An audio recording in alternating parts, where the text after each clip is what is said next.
Just make sure you've been clear by the time you walk out about what needs to happen, by when, what support if they need any, check in. Hey, do you need any help with that?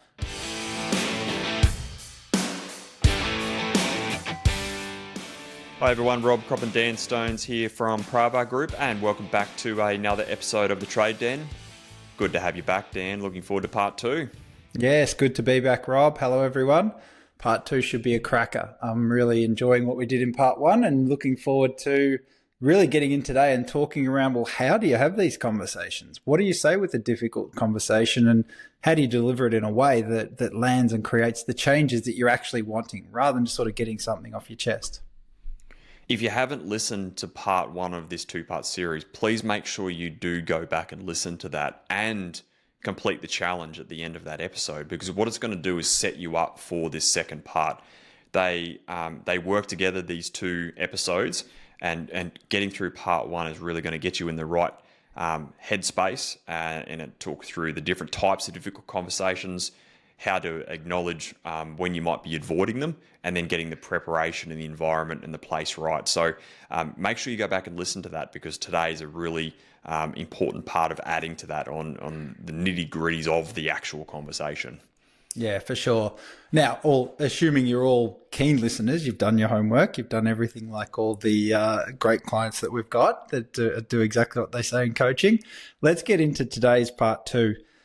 When we do this, we're going to break it down. And again, I'm sorry I'm going to use the same words, but we're going to have it in two parts today as well. There's a little section we've got to cover off, and then we're going to give you an actual framework that you can use over and over again. But there's two parts to when you decide how you're going to have this conversation. And what we're going to do is talk through pretty much top to bottom. When you get into that room, when you get into that situation or the place that you've put in for the conversation, this is how we'd recommend it rolls, but we're going to give you sort of a behind the curtains look at the steps that are involved. So this is a little part one of the meeting. It's like act one, if you like. And we call this setting the scene and meeting the person where they're at. Lead us away, Rob, with setting the scene. Setting the scene is about what it does is it establish intent for the conversation.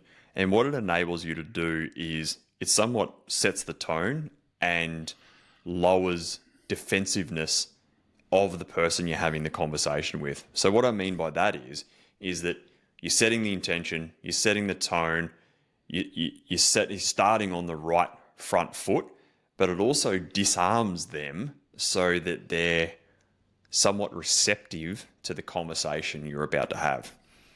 Yeah, too often people get into these difficult conversations, and because they're difficult, because they're uncomfortable, people just jump straight into it. And sometimes the person on the other end doesn't even really have time to find their feet, know what it's about. They just know that it's bad. They know that they don't like it and they want to get out of it. So when you do this, what that sounds like is your aim is for absolute clarity, not to raise conflict. That's really, really important.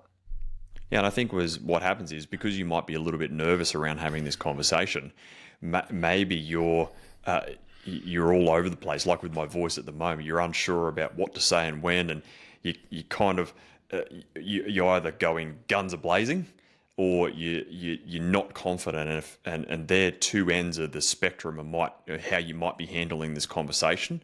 The worst place that you can go in it is all guns blazing and just go whack from the beginning, because naturally when someone goes too hard, too fast in a conversation, the recipient of that just bang, shuts down, arms crossed, closed ears, and they do not want to be hearing what comes next. And so you've wasted your opportunity to have a constructive, difficult conversation.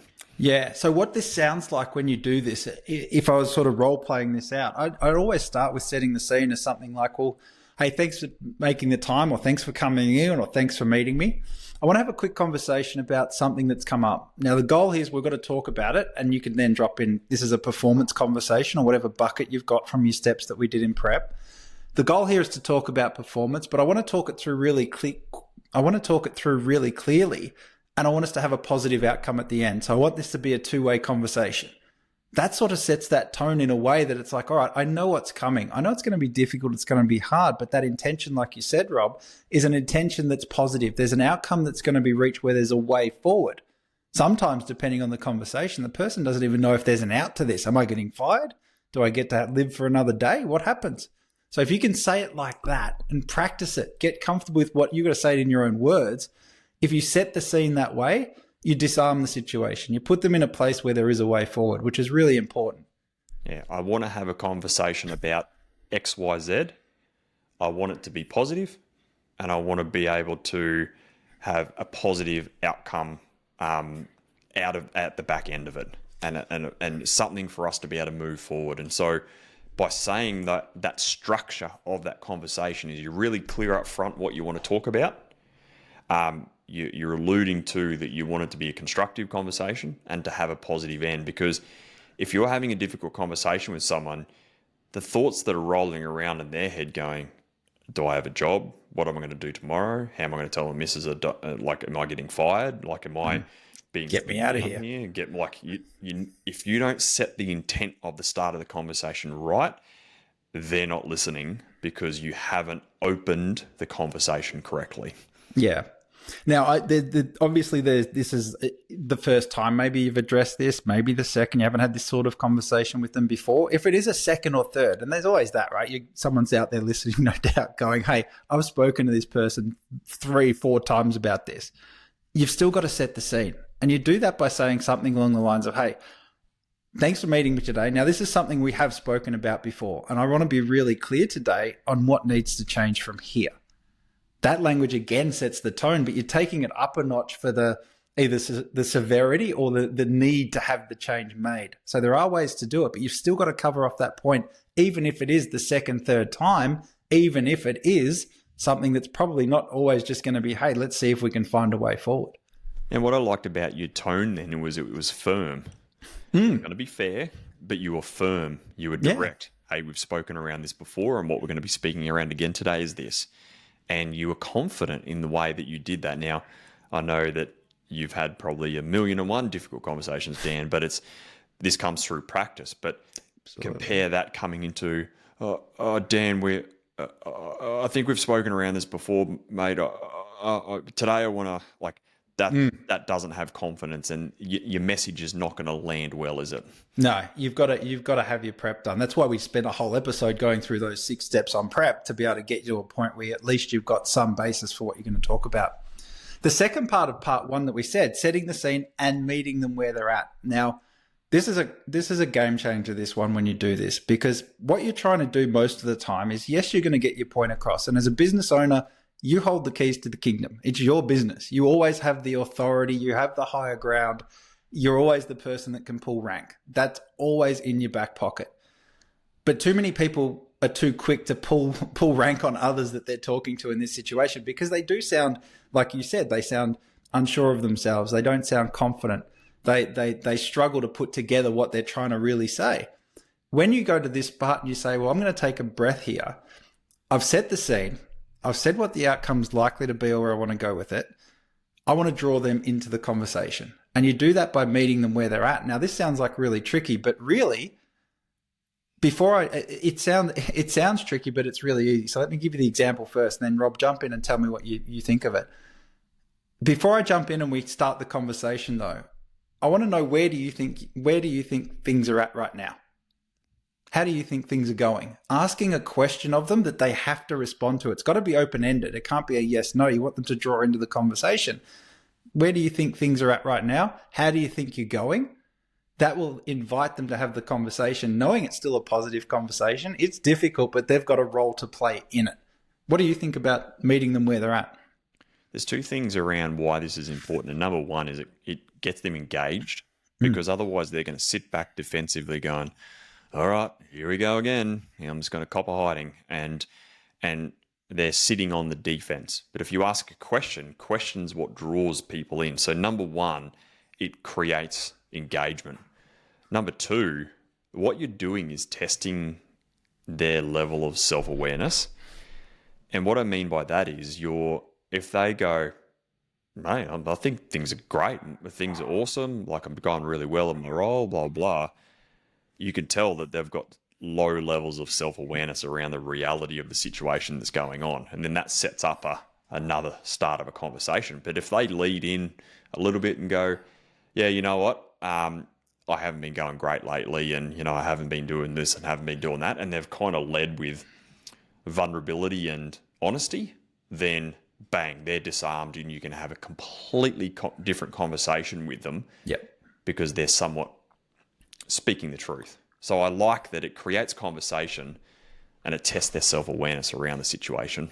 It really does. It sets up the conversation. It's called a calibrating question in technical terms. You're judging the situation. You know where they're pitching themselves, their own performance, if it's a performance conversation, their own awareness, like you said, if it was a safety issue or something like that. You're getting the read from them and you're dealing with it from that point. You can always go hard. Like we said, you've always got the keys to pull rank.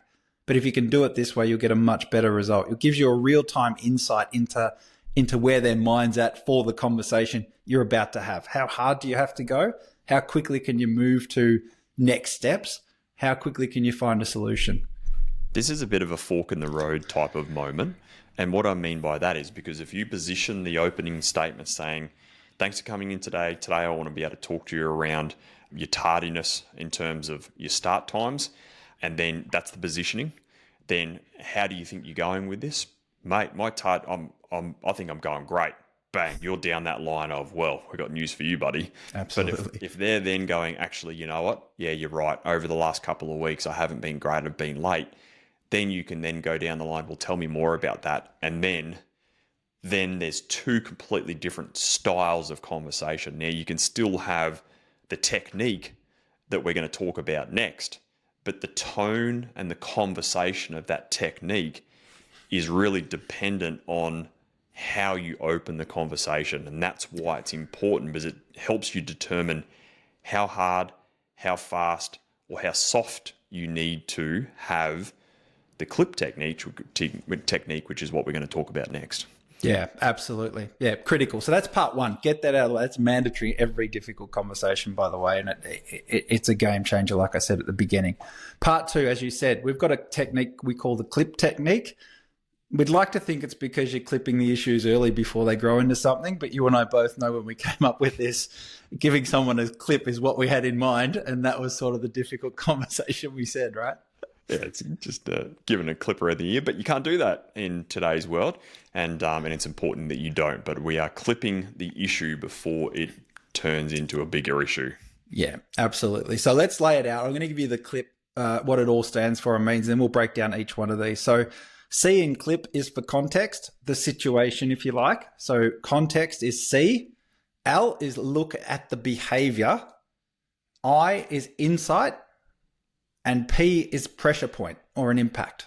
Now, what we're trying to do here is really make this clear and user-friendly, right? It's to remind you that there is a technique, really. And you'll probably say it to yourself, and we hear it all the time, I need to give this guy a clip. It does have a purpose. Yeah, metaphorically. We're not, please don't go in and think we're being absolute on that. But yeah, giving someone a clip, whatever it is. But if you can get that clip acronym in your mind once we roll through this, it'll at least remind you that there's a structure. There's a way to have this conversation. It shouldn't be just ad hoc, shoot from the hip like we said. So let's start with the first letter, as we said, which is C, which is context. Let's walk through the situation, if you like. Like we spoke around in the preparation work that you would have done based on the previous episode, is you've got to make sure you lead with the facts, not lead with emotion or judgment of what that person may or may not have done. And so what you want to be able to do is when you're leading with context, you're describing the when and the where. So I want you to be able to think about those, really anchor onto those two words, the when and the where, and being really specific around those things there and leading with facts rather than emotions. Yeah, being specific's absolutely key. If you've got any sort of misunderstanding around what it is, you're going to end up going down the weeds and arguing about context, when you can really set up the conversation with a very clear, specific set of events, circumstances, feedback, whatever it might be. You want to be as specific as possible to set the context for the rest of the conversation. Yeah, there's an issue in when it comes to difficult conversation called problem stacking. And what I mean by problem stacking is you did this, and you did this, and you did this, and you did that. And there's an example where you should have had 4 conversations, not Yes. 1, and stacked everything on top. Because when you're problem stacking, it's a symptom of failing to have the conversation. You've avoided it. Now you've got frustrated. you're stacking them all on top of each other, and you dilute the impact of that conversation because you're trying to address everything rather than the specifics of something. And that's why when, where, specific is the key to really high levels of context around that situation. Yeah, this is the reason why we don't like having performance reviews in spaces, because you can't avoid it. You're going to go through everything that's come up in the space between that conversation and the next. Now, to give you an example of how you'd be specific, again, it's not trying to read the law to anyone. All you need to do is say, hey, we're going to be talking about what happened yesterday morning. You're on site at this time and X happened. That's it. But that frames the conversation to where and when. And that's really all we're trying to do is box it into that one situation so we can come back to the situation at hand that's going to be the conversation we're going to have. The next one we want to look at is look at the behavior. And this is a really important thing. And this is where people tend to go off a bit, because once you get into the conversation, you start reliving the context, you start to have some emotions coming in. So what we need to do as part of AL is look at behavior. Yeah, this is a really important one because you want to be able to focus on what they did and the specific behavior or action that they demonstrated, not who they are as a person. So you don't want to be attacking them. You want to be addressing the behavior and focus on what they did rather than who they are. The other thing with that, I think most people are probably okay with that, unless you're really dealing in emotionally charged things. It gets away from you pretty quick sometimes. But it's also avoiding labels, assumptions. It's avoiding talking in absolutes. Everyone does this. No one does that. You're the only one that does this. Sweeping generalizations aren't going to help you when you get into the conversation. It makes us feel better because we feel we're not attacking someone outright because we're talking generally. It waters down the conversation if you don't look at the behavior. You will naturally go into watering it down. So it's really important that people avoid making sweeping generalizations about the person or specifically pointing fingers and attacking the person, which you can't do anyway. And again, let's use an example. While you were on XYZ site, I saw you not wearing the appropriate PPE as per our company policies. So you were very clear on the context, the time, the situation, where it was, and what was the behavior that they were demonstrating, which was the incorrect PPE as per the company policies. Yeah, good example. Have you got an example of what that would sound like in the opposite, like if you went the other way around it? Yeah, the worst thing you can say is, Bob said he saw you not wearing your PPE and he came back and told me, and mate, you know better than that. And what you're doing then is it's through a third party. You're not sticking to the facts and it's hearsay. And so you never want to get caught into that. You got to stick to the facts, stick to the situation, and stick to the behavior that you saw or have as appeared to be demonstrating. Yeah, absolutely. That's great. So C and L are down. We're up to I. Let's go into insight, which is, in other words, what we're talking about is your assessment of the situation, the context, and the behavior that was exhibited. So insight or your assessment. This one is the insights for them to give somewhat your welcoming feedback, for them to absorb what you've said. And I suppose once you've described the situation, you've encouraged them to be able to think, and they're probably sitting there racking their brain thinking about it, depending on the severity of it.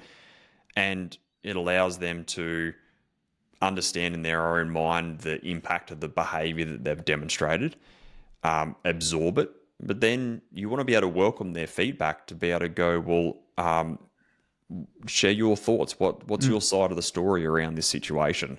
Because you don't want to just go in guns a-blazing, hitting with this and clipping them here and throwing everything down their throat. You want to be able to let them share their side of the story around a reasonable scenario around why they did or didn't demonstrate that behavior. Yeah, and the reason why you've got to stick to the behavior, because you need to come up with this. You want to get this two-way dialogue happening once you've laid all these facts out. So being able to ask the question, like, how do you do this? If you're wondering, you all you need to do is ask a question. How do you think this is the behavior that we exhibit here? How did you think that was okay?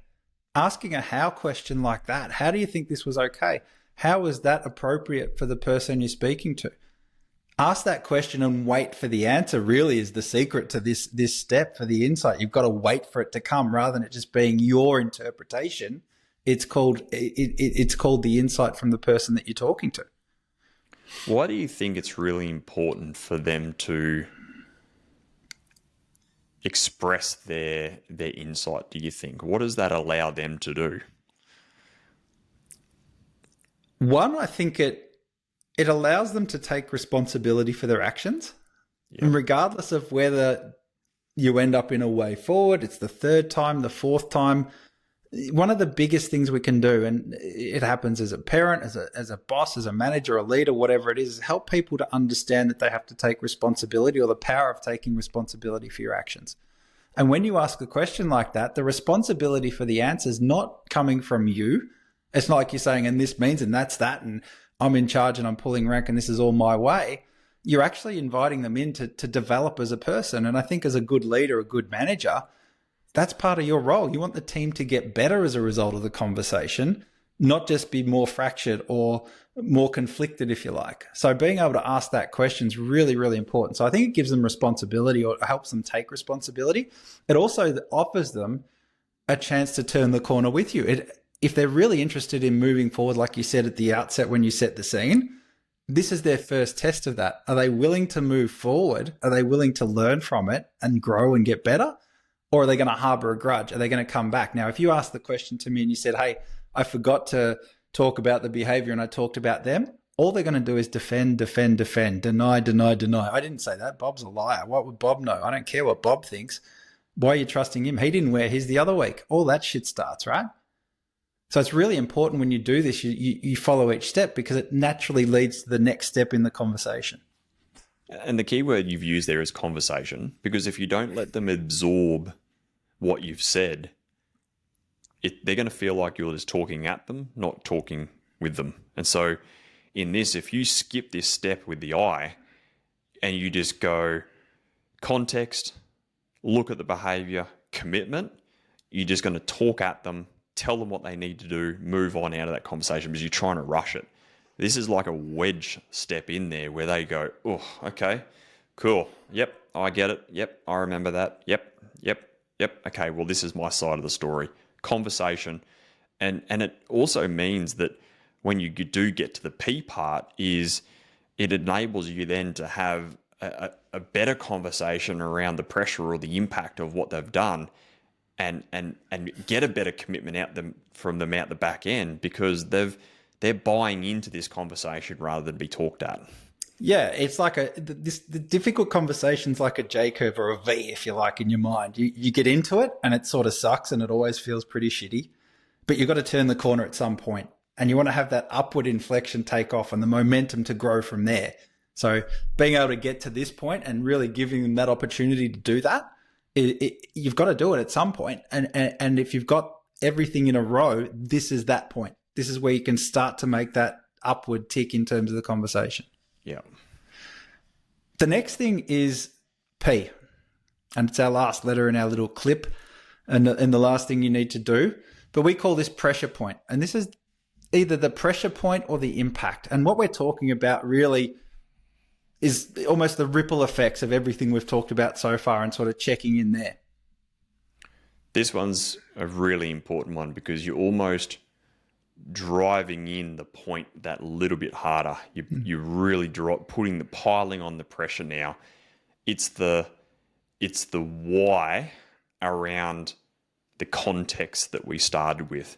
And what I mean by that is what you're doing is making it aware to them of the real impact that it's had to the team, to the business, to the clients, the potential cost, the impact on the potential loss of contract if it's that severe. It's really the consequences. What you're doing is really highlighting to them not what personally it's done to you, it's the impact that it's had to the business and everything around them. And you're really driving that point home that it's like, mate, you've stuffed up here and this is the impact. And it really it drives it home the point you're trying to make. Yeah, I think I really like what you said there. It makes it feel real. It makes it feel like it's not about me or my feelings. Yeah, I'm pissed, but it's not about me being pissed off about this and I'm getting it off my chest. It's about there's a real reason for having this conversation. And you can think about that, right? Performance, there's impacts, there's consequences of what you've done that are way beyond you. It's way beyond just someone else's feelings. There's real world consequences that need to be talked about. And I think a lot of time we don't make that step either. And we just sort of get into this idea of, well, now you've pissed me off, I've got to get this out. Like we've said a couple of times, getting it off your chest isn't the aim of the conversation. But getting the lesson out is really important. Correct. And talking about the consequences of their behavior is what adds depth and weight to the conversation, but it prevents it happening again. Like how many times do we hear it with clients around PPE and safety and not filling out their time cards and their job sheets and all those types of things? Oh.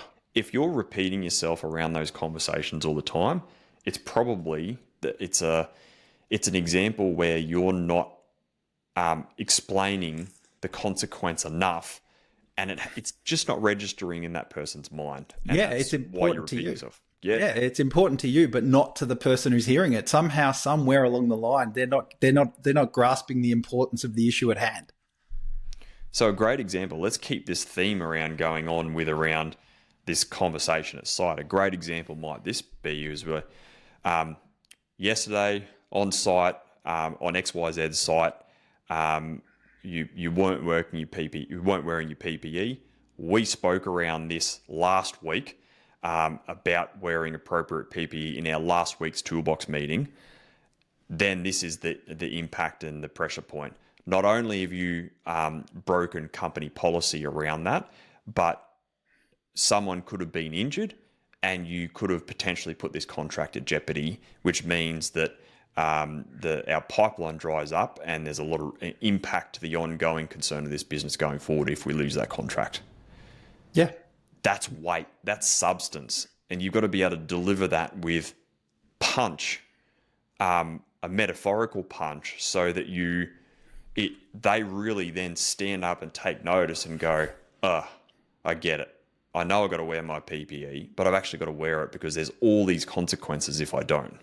Yeah, and as you were talking that first bit, if all you even said was the first bit where you were talking about the behavior and setting the scene, you can hear it in their mind almost as you're talking. It's like, what's the big deal? Can we just move on? Yep, cool, get on with it. But this step, when you say that thing, you could be injured. Someone else could be injured. If you've got stories or experiences, sharing those makes it real. It adds gravity to the situation and makes it something that has to be paid attention to. So really, really important point. I love the clip technique. It's structure. It's a framework. It helps you deliver the message with impact, and it helps you go into it with confidence that you're going to be able to get in, have the conversation you need, and get out and move on. And I think that's the big thing. When you've got the structure, you can get into and out of a difficult conversation. Everyone can get into a difficult conversation. We've all done that before. Can you get out of it is the real question. And I think there's one more part to this, Rob, that we've got to cover off, which is at the very end is commitment and what happens next. And this is part of consequences, commitment. All of that has to be done to tie a bow around this conversation.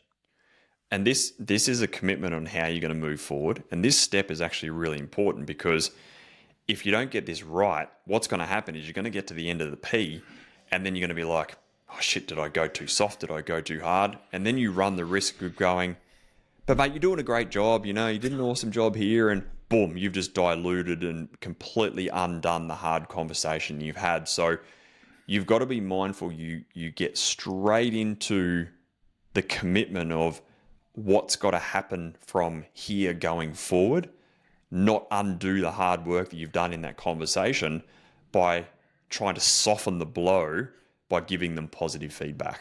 Yeah, there's nothing worse than hearing someone sitting in on these conversations over the years and you hear someone do all the hard work and then it's like, but, and the minute you hear the but, you're like, oh my God, we just wasted all that time. Yeah. So really, really important. Now, this commitment, again, this is conversational at this point. This isn't hey, reading the riot act. This isn't the 10 commandments. This is commitment and what happens next that you're both jointly agreeing to. So the first step is inviting them to be part of the solution. I love this because there's no greater idea than it being their idea. Because if you tell them what they've got to do, they're going to feel dictated to. But if you ask them, well, what do you think we should do going forward from here? If they give you an answer and it's an acceptable answer, it's like, great idea. Job done. This is great. Love it. Let's do that. So an example of that, how it sounds, is something like, so moving forward, it's clear this needs to change. If I was jumping in on the back of your conversation you just had on the PPE side. So moving forward, this absolutely needs to change. How do you see yourself making that happen in the future? And there's deliberate silence, right? You have to wait for the answer rather than just telling them, hey, make sure you wear your PPE gear. Yeah, I love it because what it does is it invites them for their input. It allows them to be part of the plan. What are they going to do differently? How are they going to approach it from here? It just enables that part of the next part of the conversation where you can ask them those types of questions to be able to, it's the, what's your plan? How are you going to do this? How are you going to do that? What do you think here? You're asking open-ended questions, not a yes-no question. It's an open-ended question to get them talking and explaining what they're going to do differently.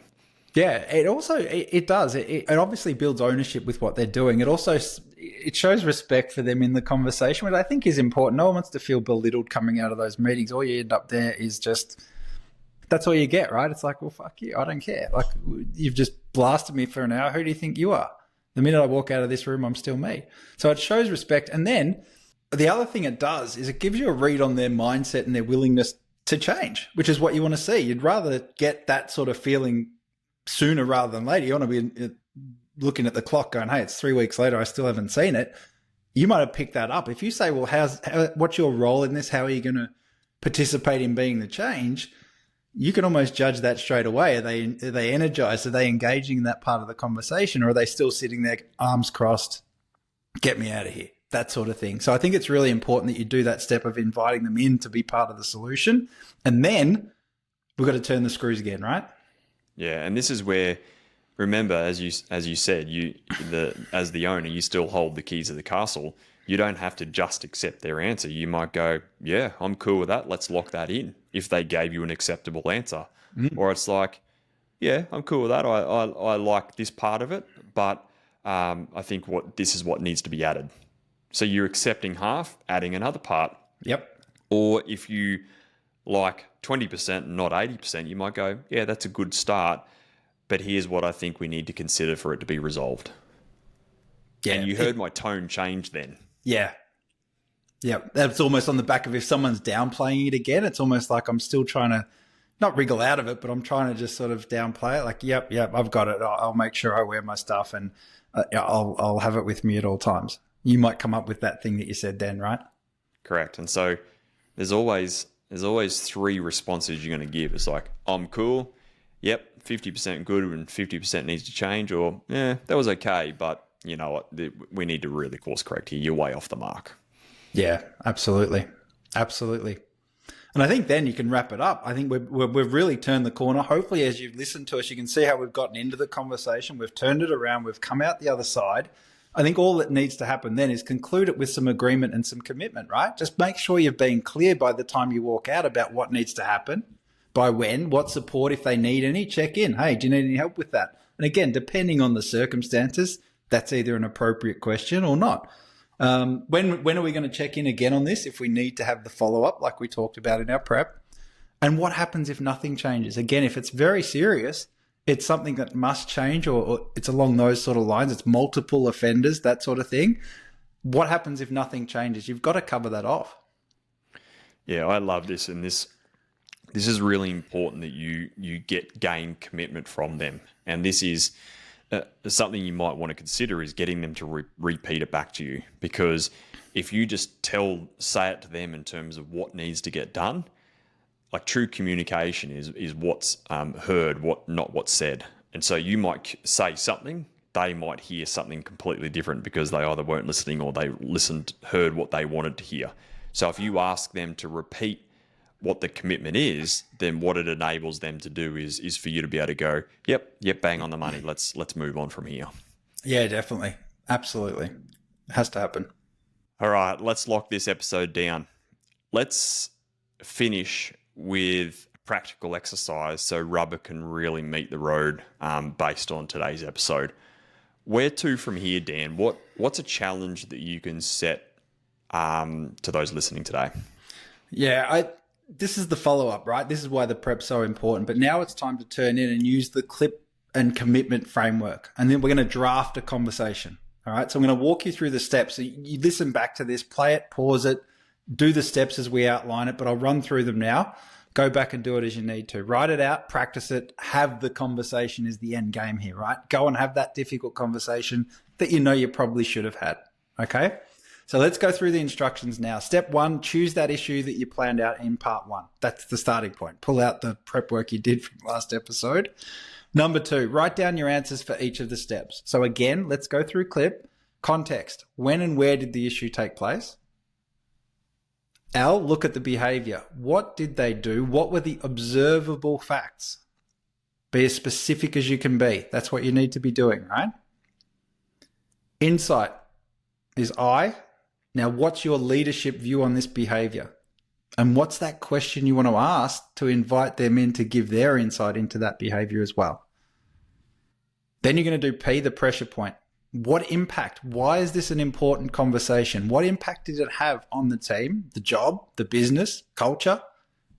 What happened as a result of the behavior or the lack of performance or whatever it is that you've observed? And then you're going to go to gaining commitment. And again, this is just simply having that question written down, because you'll lose your thread in the conversation. I guarantee if you're starting out with this and you're in the middle of one of these conversations, it doesn't all just flow off your tongue the first time. So gain commitment, write that down as your heading, gain commitment, ask. And then you're going to write down your question. Something like, well, how do you see yourself turning this around? How do you see yourself improving the situation?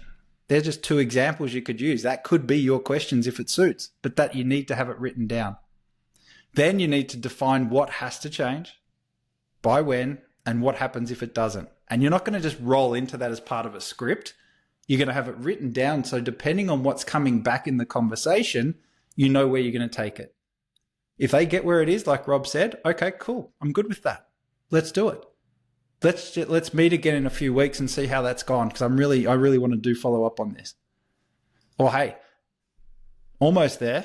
I think we can add a couple of things. That'd be great. And you've got your list there now about what must change. You go back to your list and say, well, I hit 2 out of 3. I've got to give them the other 2. So you've got that there. That's why you have this written down, to define what must change. By when is when do you want to see this? Like, if you've got a time frame on this, right? We need to see it. I need to review it with you. And hey, if this doesn't happen, this is going to be probably a different difficult conversation that we have in a few weeks. What's important to remember around this little challenge that Dan's setting you is that you don't want to script it perfectly. It's about getting clarity on what you want to say, being calm and ready, and practice it a little bit around the dot points and the key questions. You don't want to sit there with your notebook in front of you reading it out off the script. You just want to prepare, because preparation prevents piss poor performance in the end of the day.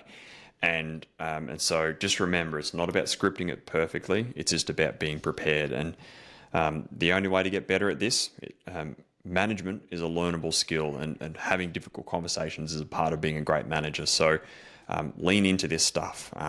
Use this frameworks. Have these consistent clips along the way. Bring people back into line. And the more you do it, the more confident you're going to be, and the better you're going to feel at doing it, and which in turn is going to give you more confidence to keep doing more. So don't avoid them, embrace them, and watch the culture and performance of your business go to a whole nother level. Yeah, absolutely. Get clear, get calm, and then just be ready for the conversation. That's 80% of the heavy lifting's done if you can do that. And those steps we've given you will help you along the way. If you know that this is an area of weakness and you're looking at taking your management skills to a whole new level, jump across to strategysession.com.au and book in a call, and looking forward to talking to you about how we can help develop these skills through some great coaching here at Pravar. Thanks for tuning in today. Looking forward to coming back to you next week with another great episode here at the Trade Den. Until then, see you soon.